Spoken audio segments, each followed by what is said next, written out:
If you are looking for the best way to make real progress with your English, then you clicked on the right video. Welcome back to all of my amazing students and subscribers.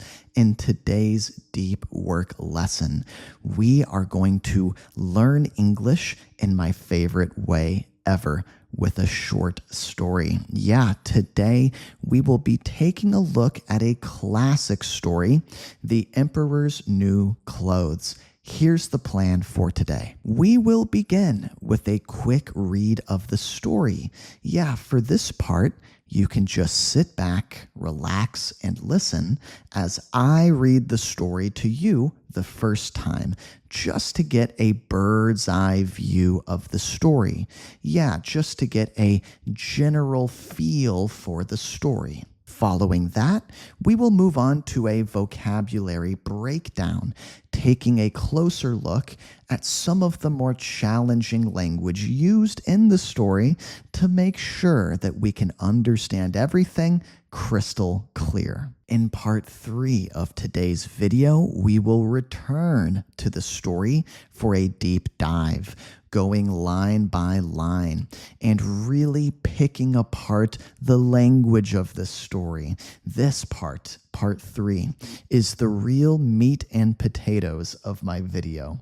It's the part where you will make the most progress with your English. Finally, at the very end of today's lesson, we will have a chance to practice our writing or speaking skills, depending on which one you would like to improve, with a discussion question related to the story. If all of that sounds good and you're ready to get started, make sure you click like on this video to support me as your YouTube English teacher. Leave me a comment letting me know where you're watching from, and let's jump in.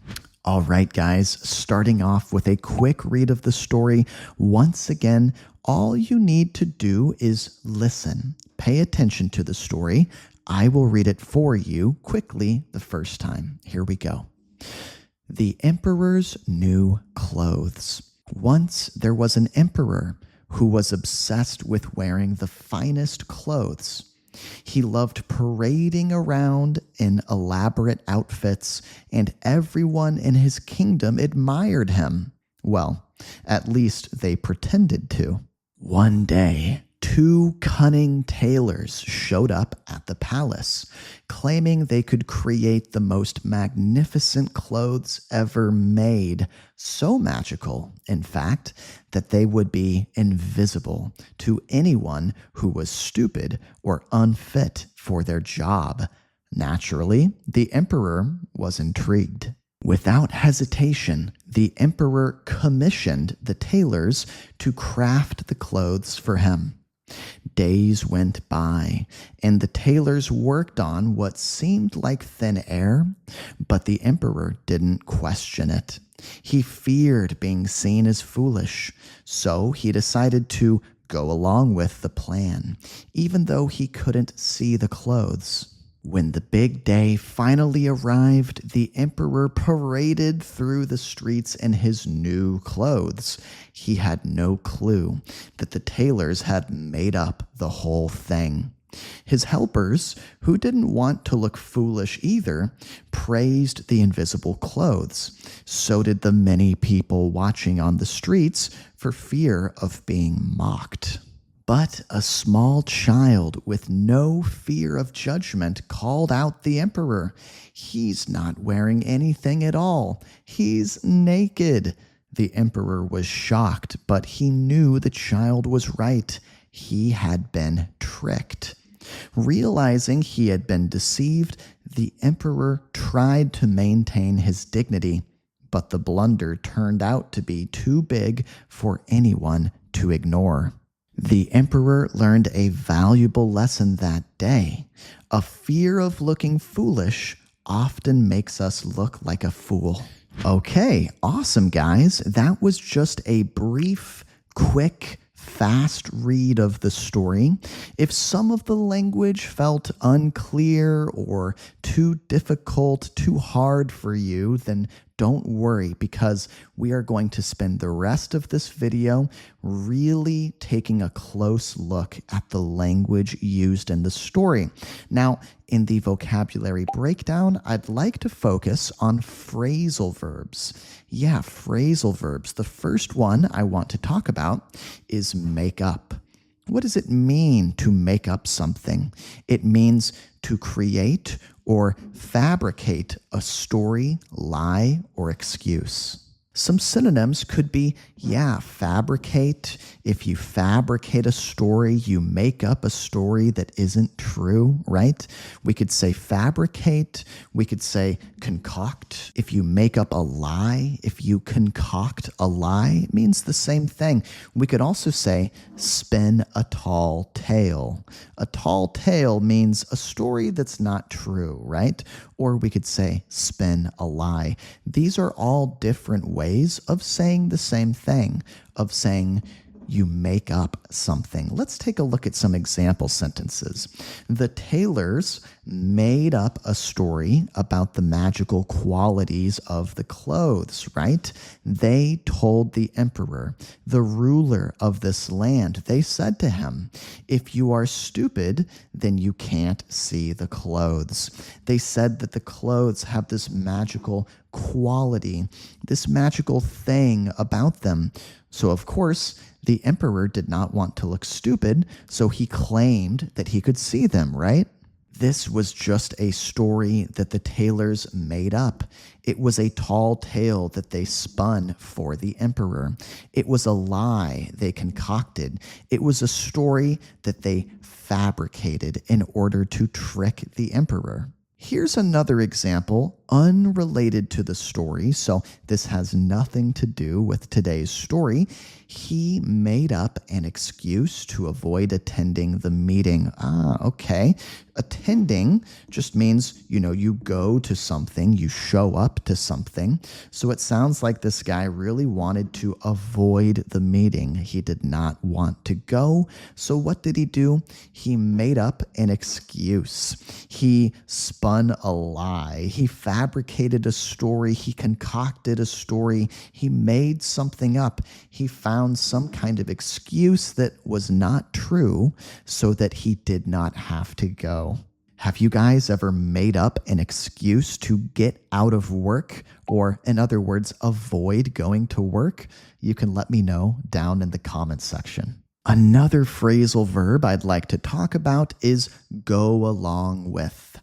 Go along with. What does it mean if you go along with something? It means you agree to or support something. So you agree to doing something or you agree to support something. Even if you don't fully believe in it, even if you're not fully on board. We could also say fully on board. Yeah, I don't 100% believe in this plan.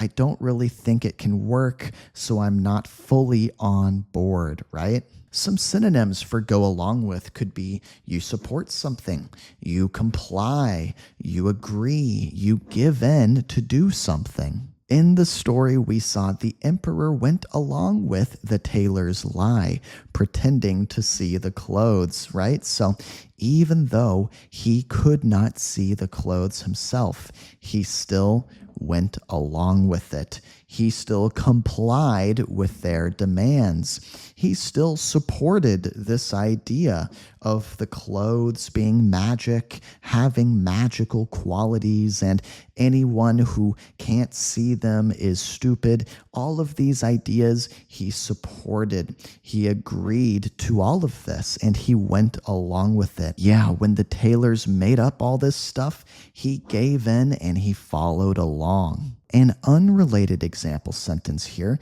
even though she didn't like the idea, she went along with the plan to keep the peace. Really great expression here as well, keep the peace. Basically means avoid conflict. Yeah, conflict is like problems with someone, right? If you have conflict with someone at work, then maybe you butt heads.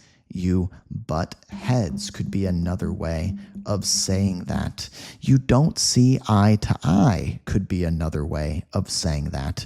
You disagree and maybe you argue about things, right? So if you want to avoid all of that, if you don't want to get caught up in all of this conflict and butting heads and not seeing eye to eye and, fighting, then maybe you want to keep the peace. You want to avoid all of that, right? So in this example, we have this woman, and it seems like a plan has been proposed at work. Someone has come up with a plan, and even though she doesn't like the plan, she doesn't like this idea, what does she do?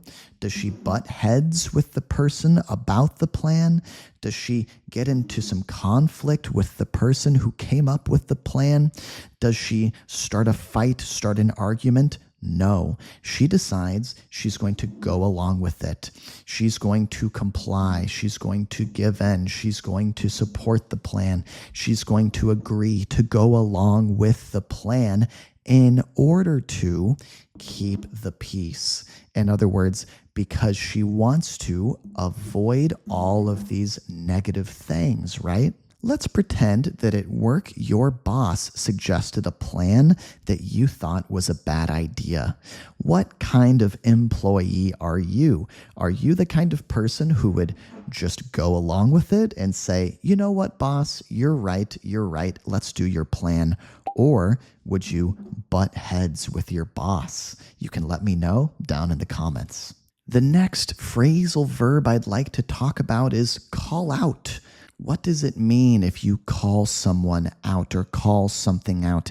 We're not talking about yelling or shouting. We're not talking about that sort of calling out. Yeah, we're talking about a different kind of calling out. It means to challenge someone's actions or words publicly. Here is the key word in this definition. You can't really call someone out privately. If you call someone out, you are saying that they are wrong, you're saying that they've made a mistake, you are challenging them, and most importantly, you are doing it publicly. You are doing it in an environment, in a space, in a setting where everyone can see what's happening. Some synonyms could be challenging someone publicly, questioning them publicly, confronting them publicly, even exposing them, right? If you expose them, you are holding them accountable for some decisions they've made that you do not think are right, for some things they've done that you think are wrong. Here's an example from the story. A child in the crowd, in this group of people, right? This crowd called out the emperor's lack of clothing. He saw a weird situation going on, this kid, right? And he called it out. He called out the emperor in front of everyone, right? Now, if this kid had gone up to the emperor in private and whispered, I don't think you're wearing any clothes, that would not be calling him out, right? Because it wasn't done in front of lots of people. It wasn't done publicly. Here's another example sentence. She called out her coworker's mistake during the meeting. Yeah, that's pretty intense, right? If you call out a coworker's mistake. So basically, you are exposing, you are shining a light on a mistake, a blunder, an error that your coworker has made. A coworker, someone you work with, right? And you do this during a meeting, in the middle of a meeting. That's pretty intense, right? You are really putting them on the spot.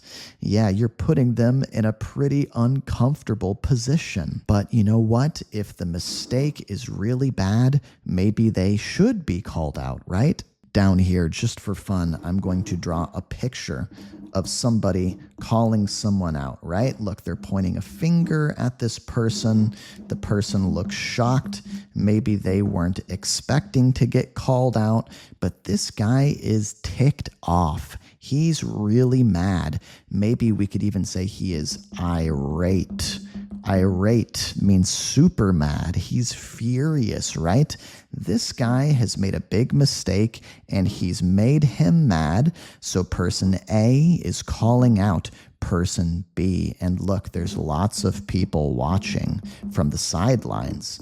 Lots of people watching, right? So this is being done publicly. Here's some more language I'd like to talk about. Look down on. Another phrasal verb. What does it mean to look down on something or someone? It means that you think someone is inferior to you or less important than you. There are lots and lots of synonyms for this idea of looking down on someone, of thinking someone is not as good as you. But here are just a couple examples. If you belittle someone, you put them down. Yeah, you put someone down.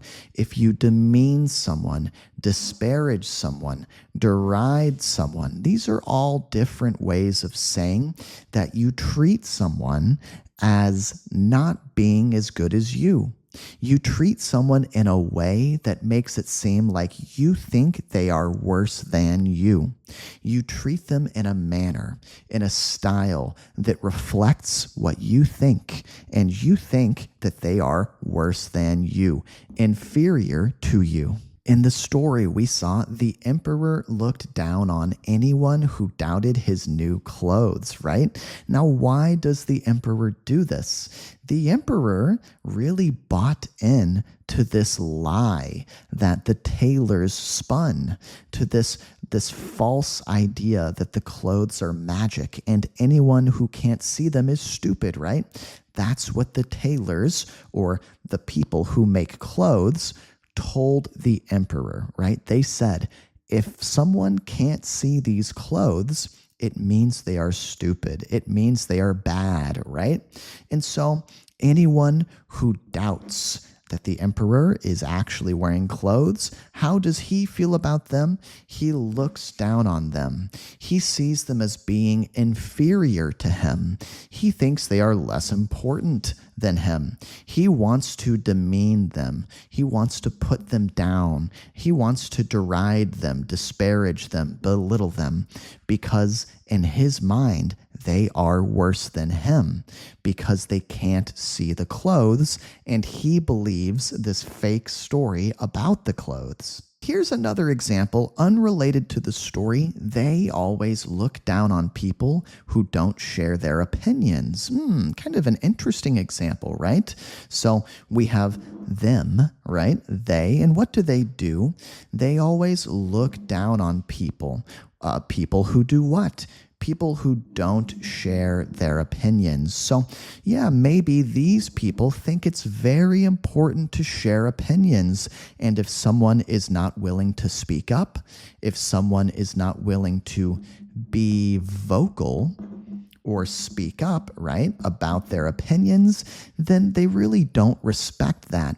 They look down on these people. They see them as being less important. They see them as inferior to themselves. They want to belittle them. They, might demean them or disparage them or deride them. These three right here are very similar, by the way. Now, I'll be honest with you guys. I kind of look down on people who are really loud in public and they don't seem to have a lot of respect for other people in this way.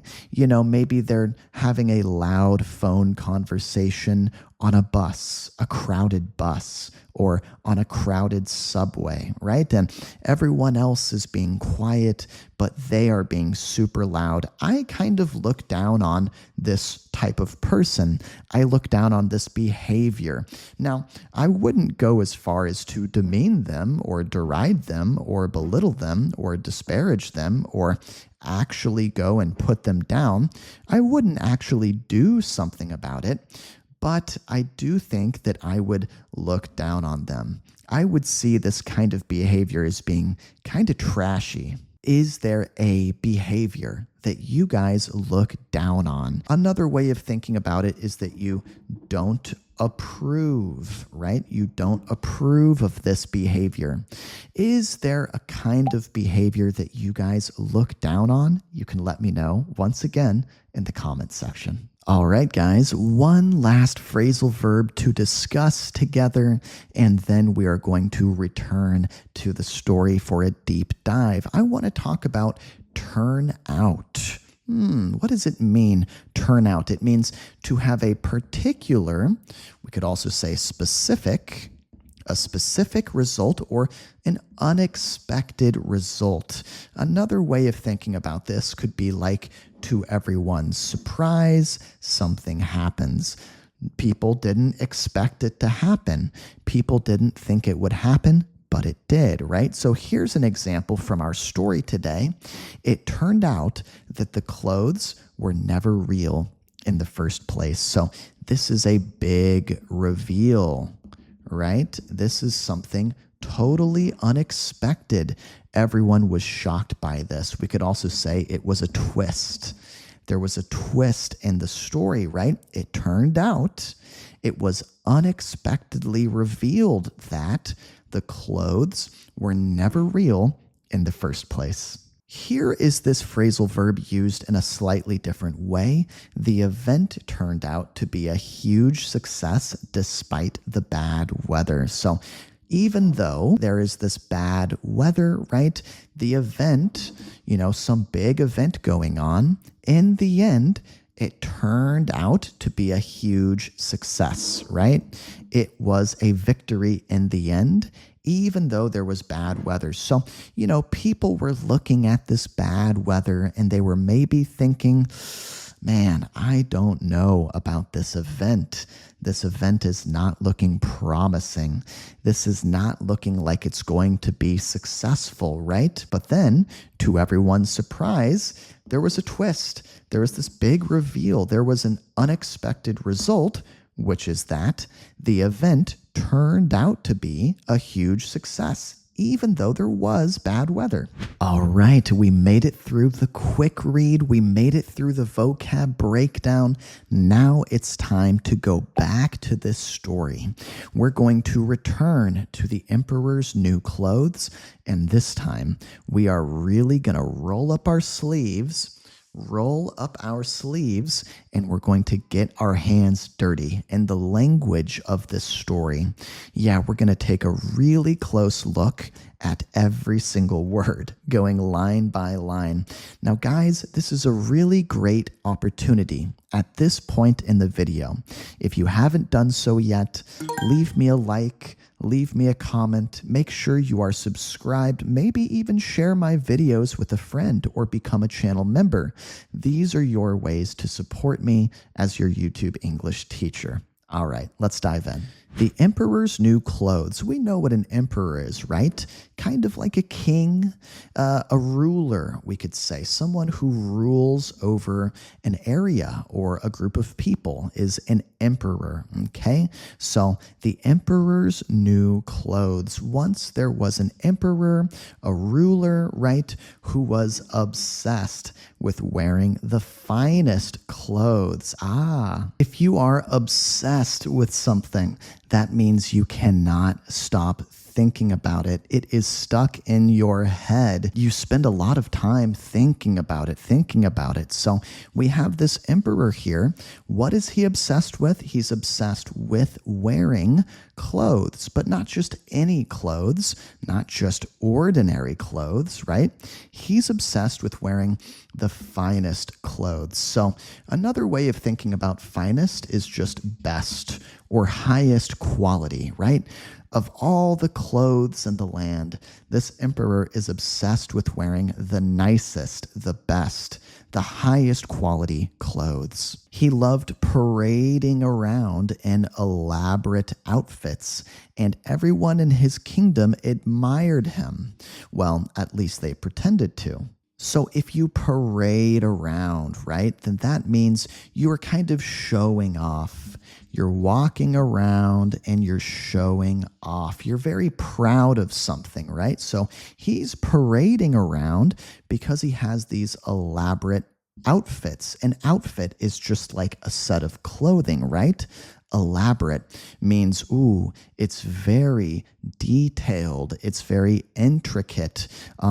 Maybe the design is really impressive. Maybe there's a very fancy pattern on the clothes, right?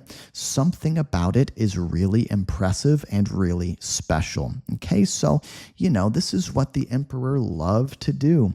Parade around wearing elaborate outfits, and everyone in his kingdom or the area that he controls admires him. What does it mean to admire someone? If you admire someone, you think they are great, right? You think they are awesome.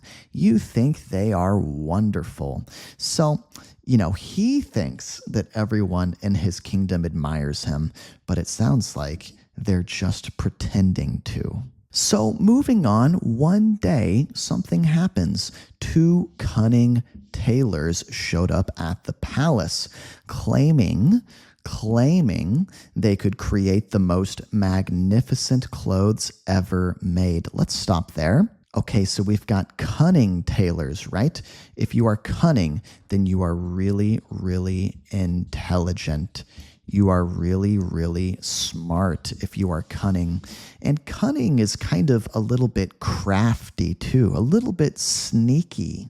Like we could say a fox is really cunning, right? It's kind of like smart in a slightly deceptive or sneaky way. Okay, so we've got these tailors. They're cunning. A tailor is somebody who works on clothing, maybe trimming clothing. So these two tailors, they show up where? At the palace where the emperor lives, and they claim they can do something amazing. If you claim you can do something, then you are sort of making a big statement. You are making a bold statement. I think I can do this. And maybe other people aren't totally sold. Maybe they're not totally convinced. Other people are looking at this thinking, I'm not so sure. Maybe I claim that I can run an entire marathon without any training. That's a very bold claim, a very big claim, a very big statement, right? So other people would hear that and they would think about it and they would be a little bit skeptical, right? So anyway, these cunning tailors are claiming that they can make the most magnificent clothes ever made. Magnificent means just amazing, just really amazing, really incredible, really breathtaking, right? And they claim that these clothes are going to be so magical, in fact, that they would be invisible to anyone who was stupid or unfit for their job. So in other words, this claim that the tailors are making, what is it? They're saying that these clothes are so special, they are so amazing, that if you can't see them, then you are terrible and you're stupid, or you're not good at your job, or you're just bad, right? So basically, anyone who is good can see the clothes. Anyone who is bad can't see them. So, naturally, the emperor was intrigued by this claim, by this bold claim, by this story, right? What is intrigued? If you are intrigued, then you want to know more. You're a little bit curious. They've got your interest. Something has gotten your attention. Without hesitation, without any kind of delay, without waiting at all, the emperor commissioned the tailors to craft the clothes for him. If you commission something, then you order it to be made for you. Like maybe I talk to a painter and I commission a painting. That means that this painting is going to be specially made for me, right? So the emperor commissions the tailors to craft or make these special clothes for him. Okay, now some time goes by.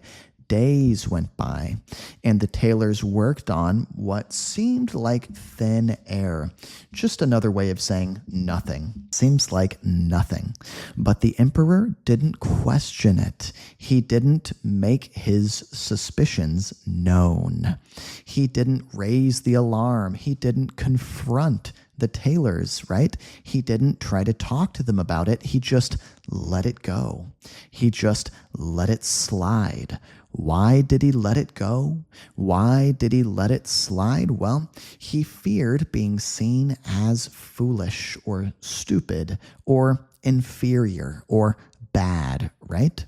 So he made a decision to go along with the plan. He's going to comply with the wishes of these tailors, right? He's going along with it, even though he couldn't see the clothes. Okay, so then the big day finally arrives. It finally comes. It's finally here. What's the big day?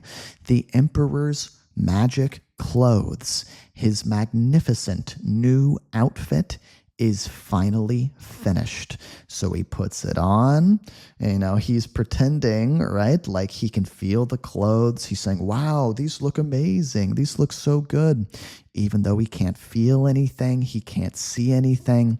And the emperor, he parades through the streets in his quote unquote new clothes. Does he really have new clothes? No, he's been tricked, obviously, right?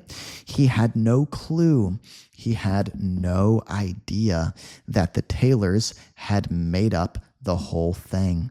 They had fabricated the whole thing. They had spun a tall tale. They had lied to him. His helpers, the people who help him, his assistants, right?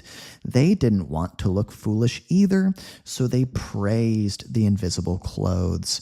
If you praise something, then you talk about how amazing it is, how great it is. I like to praise my students who leave comments on my videos, for example.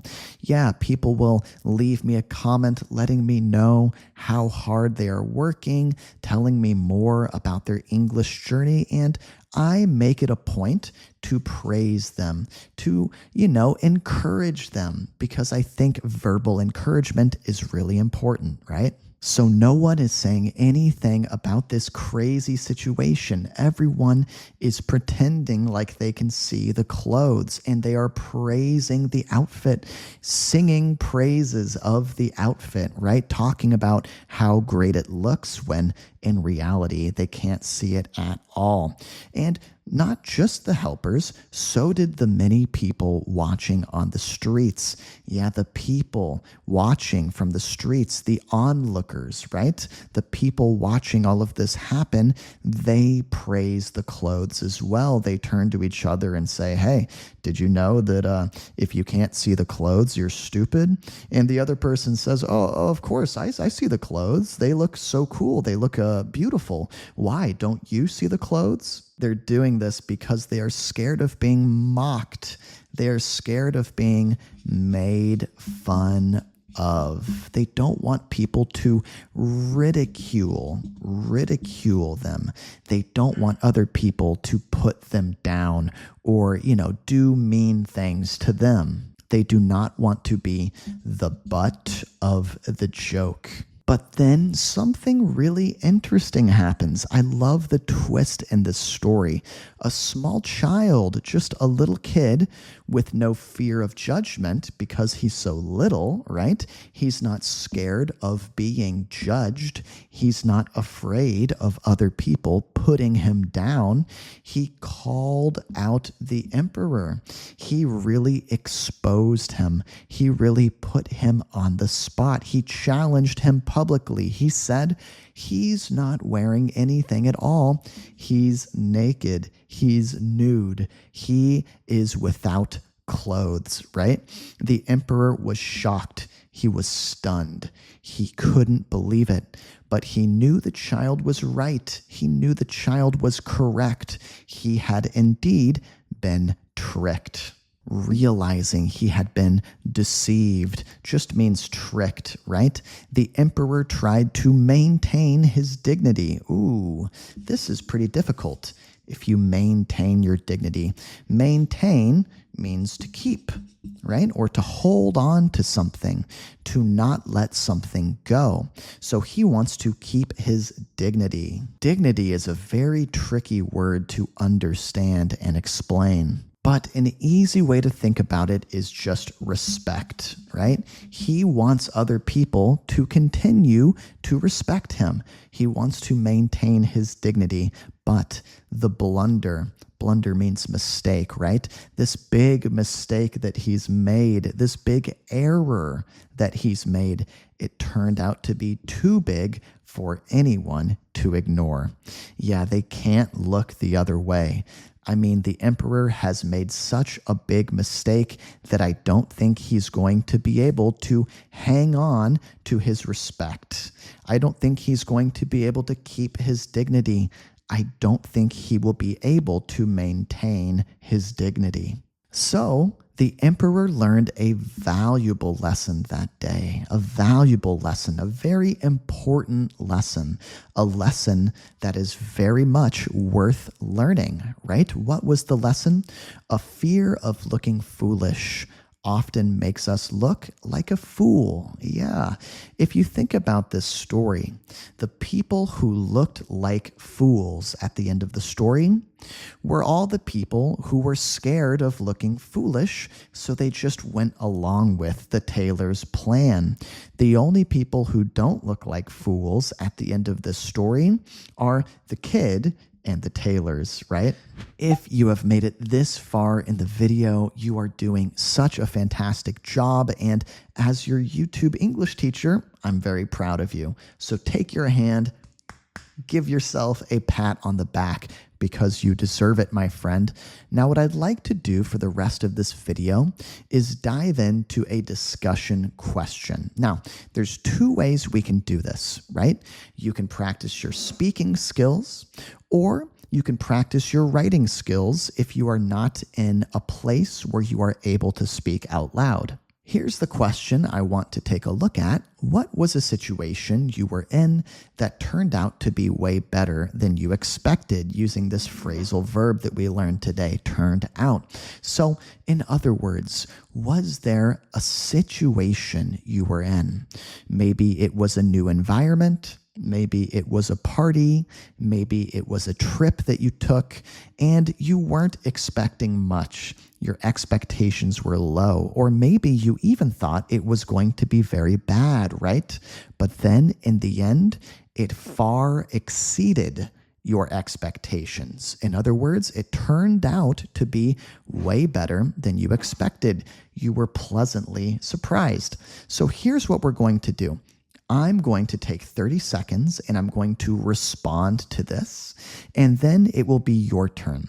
So I'd like you to take 30 seconds when I'm finished and really push yourself to talk for the full 30 seconds, or use that 30 seconds to write a comment down in the comments section and practice your writing skills. I would say that being a YouTuber actually turned out way better than I expected.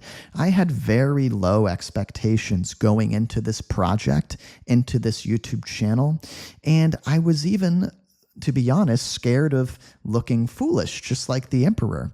But I decided to bite the bullet and go for it, and my channel gained a lot of popularity very quickly. It really exceeded my expectations, and that was really cool to see. That was my response. Now it's your turn. Take that 30 seconds. You can speak out loud, or you can type something down in the comments section. Go for it.